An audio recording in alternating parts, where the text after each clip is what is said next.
বৌদি, কি করছো? কিছু না বোন, আসলে কোনোদিন তো শাড়ি পরিনি, সেজন্য বুঝতে পারছি না কিভাবে পরবো। তোমাকে যে শাড়ি পরতে হবে এর কোনো মানে নেই, তুমি চুড়িদারও পরতে পারো। কি? তুমি চাকরি করতে যাবে?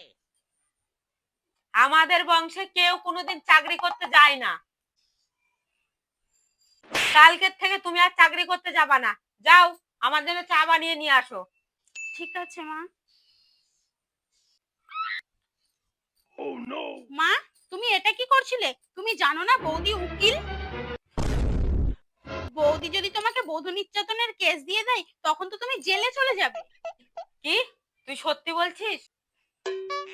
ঠিক আছে ঠিক আছে, তোর বৌদিকে চাকরি করতে যেতে বল। আমি আর কিছু বলবো না।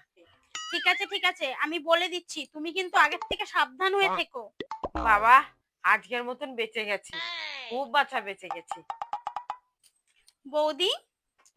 হ্যাঁ বোন, তুমি মায়ের কথায় কিছু মনে করনি তো? তুমি কালকের থেকে জব করতে যেতে পারো। না না, কিছু মনে করিনি। তুমি তো আমার সব থেকে ভালো ননদ।